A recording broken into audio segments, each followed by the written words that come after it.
Hello, everyone. Today is Wednesday, January 13th, and this is the Cluster API office hours.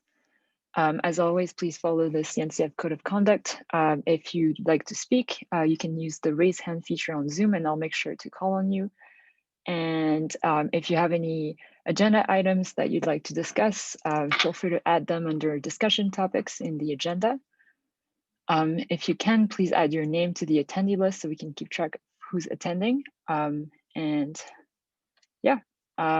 So we'll start with PSAs, and Fabrizio, I think you have two, so go ahead. Thank you, Cecile. So good morning, good evening, everyone. As announced last week, I'm trying to organize an end-to-end walkthrough for Cluster API, and I opened a doodle asking for preferences, and the time slot most voted is tomorrow, same time of this meeting. And so tomorrow there will be this walkthrough. Thank you for the great feedback so far. I'm looking forward for the meeting. The link of Zoom is there. The password is the super secret password that we use to access this very same meeting, and which is written in top of the document. And yeah, that's all for this. Thanks. It's great that you're doing this. Any questions for Fabrizio about this? If not, go ahead. You also have the second one. Yeah, yesterday or the day before, APR merged, implemented a new command in cluster_cattle, which is cluster_cattle describe cluster. This command basically generates a tree of cluster object with the condition near each object. And it is a nice view that I shared some time ago in this meeting. I got great feedback, so now it is implemented as a command in cluster_cattle. And yeah, please test it, break it, provide feedback. I'm looking forward for that. Awesome. And this will be available in V1 Alpha 4, correct? Yeah, for now it is on master. To be honest, it should not be difficult to backport it because it is in a separate tree of the code base, so it should not touch everything else. But yeah, it is a new feature. We have to agree if we want to backport or not. So let's start to see if it works and people appreciate it in master. Sounds good. Yeah, let's have people try it. And if you try it and you think it's really cool and you want to see it in 0.3, then give us a shout out and we can see if we can do a backport. Any questions for Fabrizio?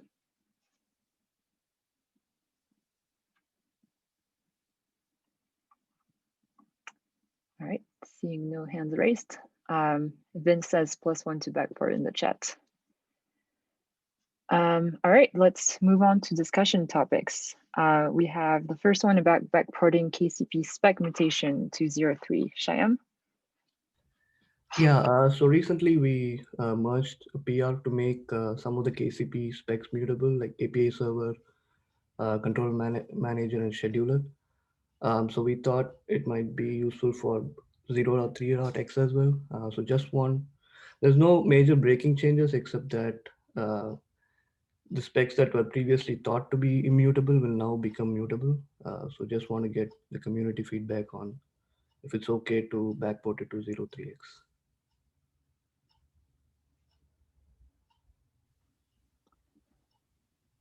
So we had recently updated the backporting policy / guidelines. And so the current policy is it should be backported if it's a bug fix or a small feature that doesn't create any behavioral breaking changes or API breaking changes. And if it's not a significant refactor. I think if it's changing the immutability of the spec, for me, that's a big behavior change. So I'm not sure about backporting because it could create some unexpected behavior. I don't know if anyone else has thoughts on this.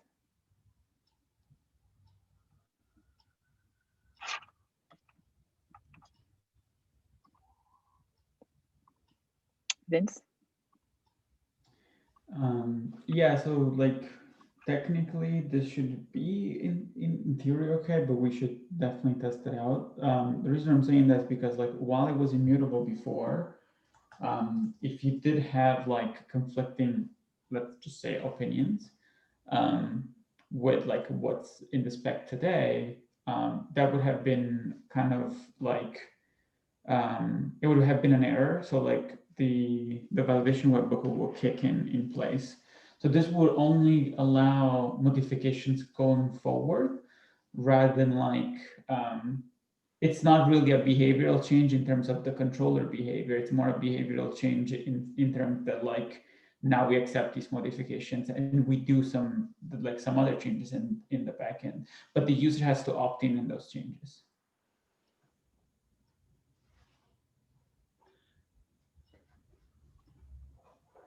Has anyone specifically requested this change in 0.3 who's using Cluster API and is blocked by not having this available?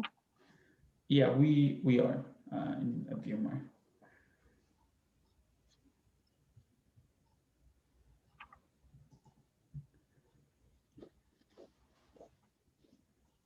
Any other opinions, concerns, comments, or questions?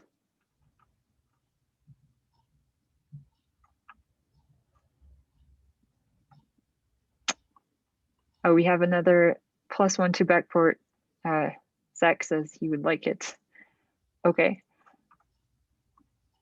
Yeah, I think what Vince said makes sense. Definitely, we need to do some testing to make sure it's not breaking backwards compatibility. And if it's not a breaking change, like I don't see any reasons not to backport.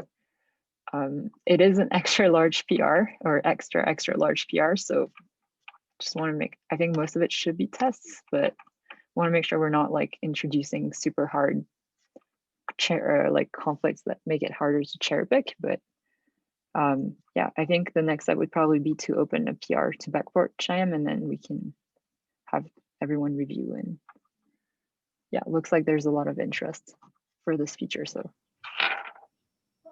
if you are going to review it, the best part that like you should review, as in the most complicated one as well, it would be the one that's like now changing also QBDM config map as well. That is the part that could change the behavioral changes, but like when I went through it, like I did not detect any behavioral changes in there, because it would just reconcile what the state of right now with the state that's in the cluster. The only disconnect that I was thinking about is that like if you have changed that QBDM config map directly out of band, that could cause like reconciliation to happen, and you would get that config map outdated. Although we do say that like when you're under KCP, we take ownership of that. We can put gates in place if we want to enable this just as a feature gate. That would be one way. sounds good. Those might be good comments to put on the PR, Vince, if you remember when it's there. Yeah, I think already did. Just Okay, saying like great. when we put the backport, maybe we want to add a feature gate to avoid that. But yeah, in Alpha 4, like in that feature gate, like we could just enable it by default.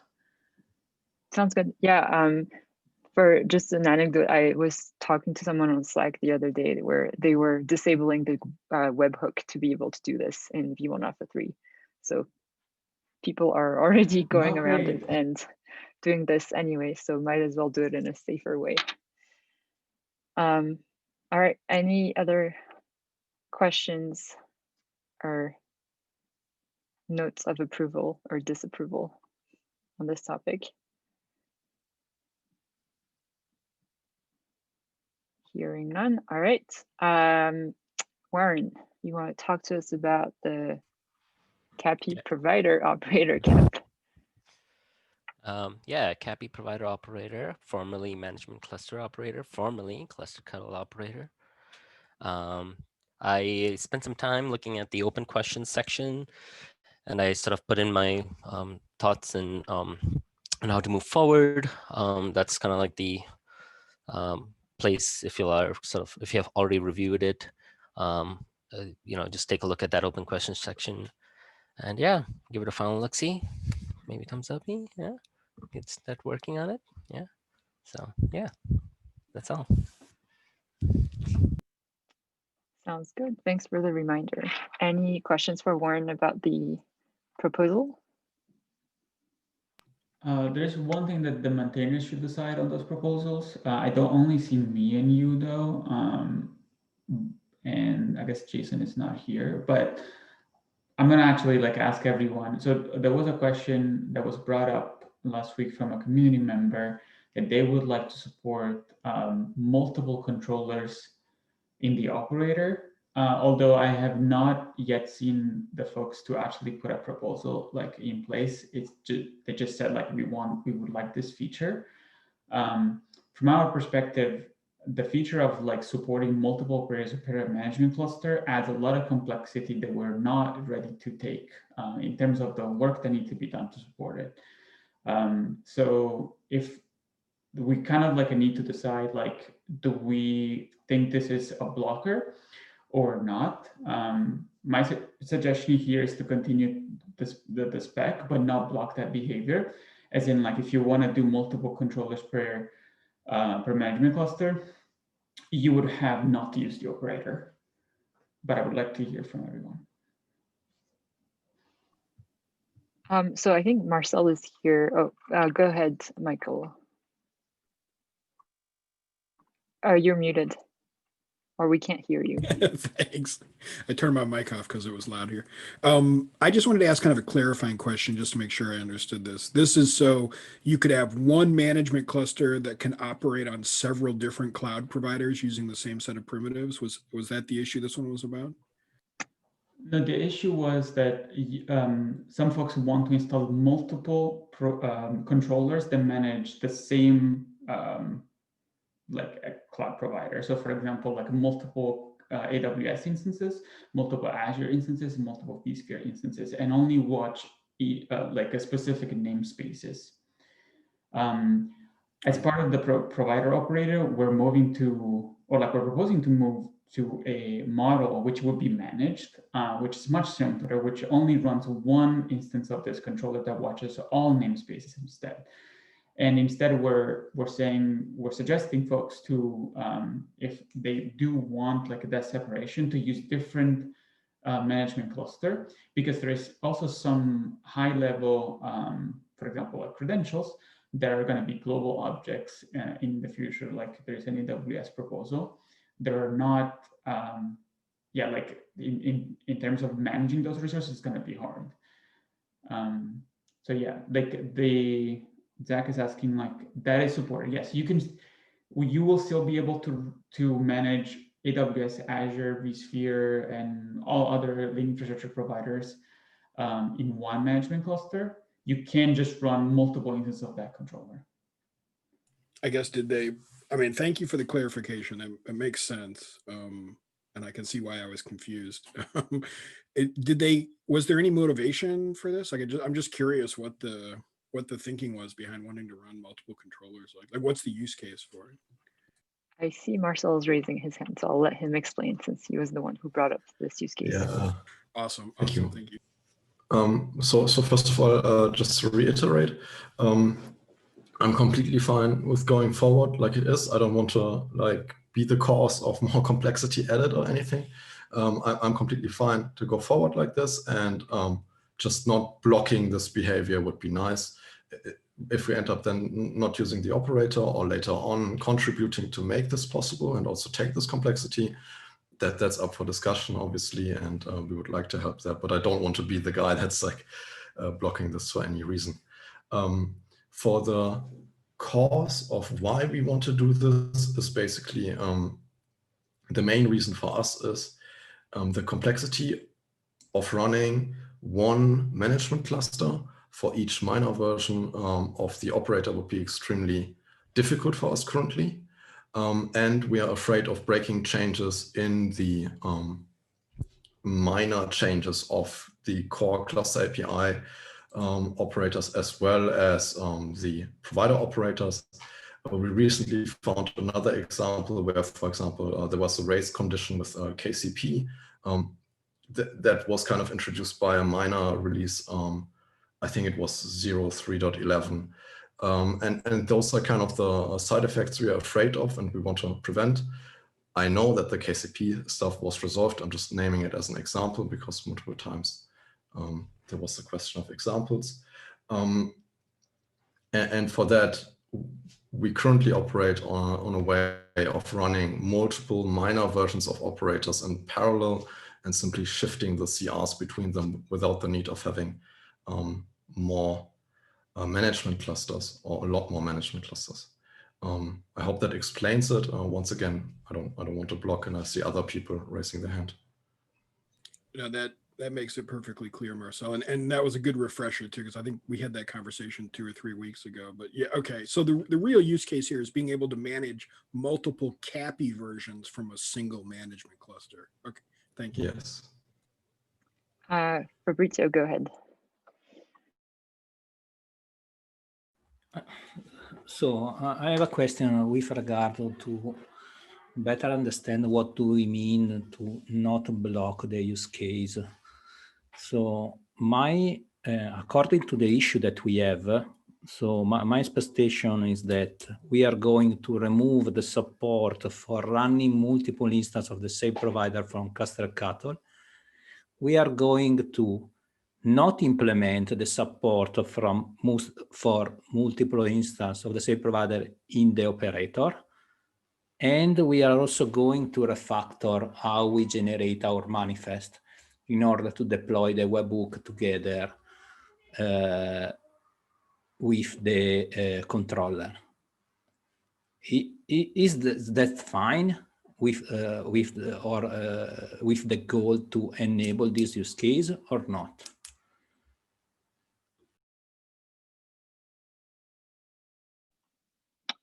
Warren, I guess you had the same question. I see you lowered your hand. Yeah. So my question is, are you doing this today already, Marcel? Like, is this something you're already doing with your own ways? We are already doing this. We're just not doing it with upstream controllers. We want to switch to upstream controllers. We're using upstream types, but our own controller implementations. This comes from, we initially wanted to adopt Cluster API in version v1 alpha 1, but the changes from v1 alpha 1 to v1 alpha 2 were so drastic that we, as an organization, couldn't go along with those changes. So we implemented those controllers on our own. So we have like basically the duplicate controllers, and those already run like I described and do the same act as the upstream controllers. Now we would like to use the upstream controllers. That means we're not reliant on any operator to install them, but like a webhook that would deny us from doing this would suck really bad for us. I don't know how else to say it. Right. Vince, go ahead. So there's going to be no webhook. So we're going to keep the namespace flag, but so that you can specify a namespace to watch. But what Fabrizio brought up about the webhooks, it still stands. So I assume like you might have this problem today. I'm not sure if you're using like webhooks right now, but there's like a CRD level webhooks that you have to specify which service to point them to. And those are version based. This is a problem that we had before. That's why we moved the webhooks before in a different deployment and namespace. It's because like the webhooks like can only talk to one service. Like you can't just say like, hey, like this the CRD version should talk to that specific webhook, and the CRD version should talk to that other webhook. All of them have to go through one service.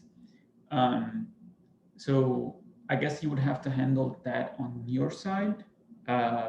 From a binary point of view, like we'll keep the namespace flag, which it sounds like it is one of the most important things to keep. Yes, on the one hand, the namespace flag, and the other thing we still kind of want to do is like, I don't want to completely derail this, but why are we only filtering by namespace? Why are we not allowing like filtering by label? Because we have predicates, I think it's called, already in all controllers. Allowing more flexibility on the predicates would be pretty awesome for us. But this is something that I don't want to blow up right now here. Just a general thought. Either way, this is fine for now for us. We have to anyway discuss internally how we continue.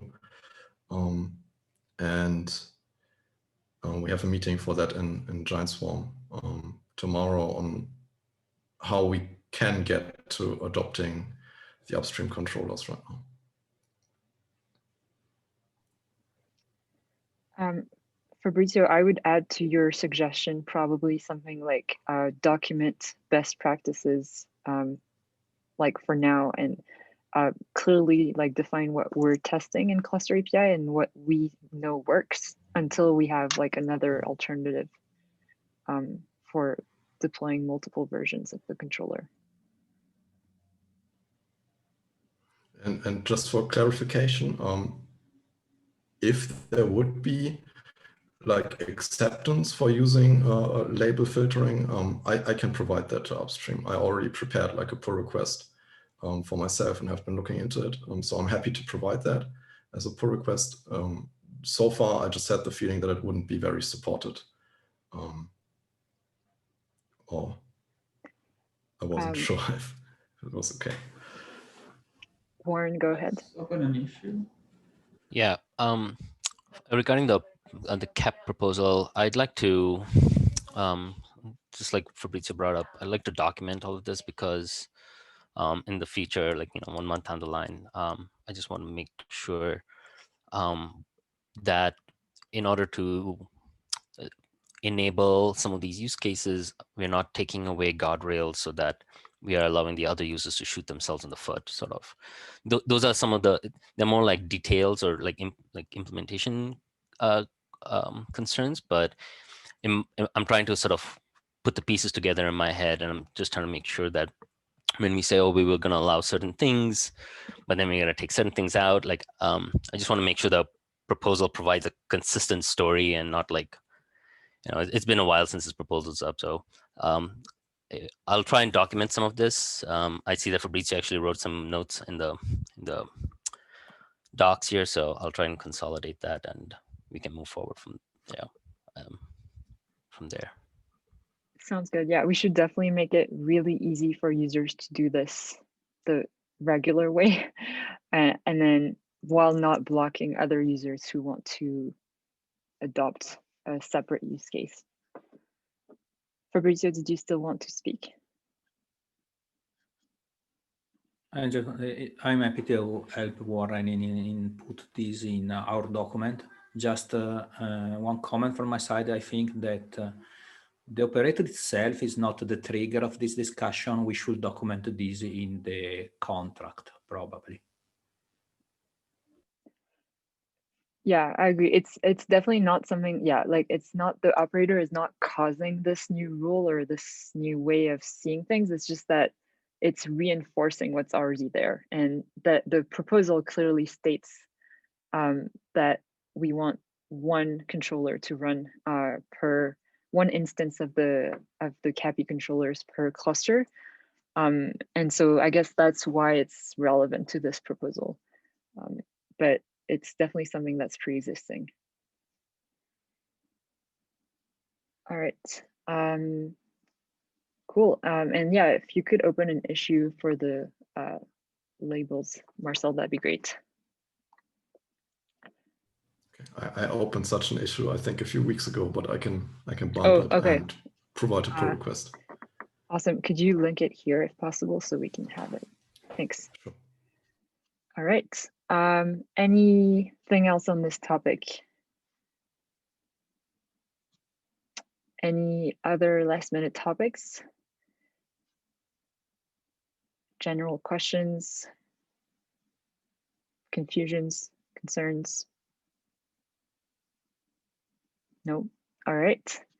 Well, hope you all have a good rest of the day, and thanks for taking the time to be here. See you next time. Bye.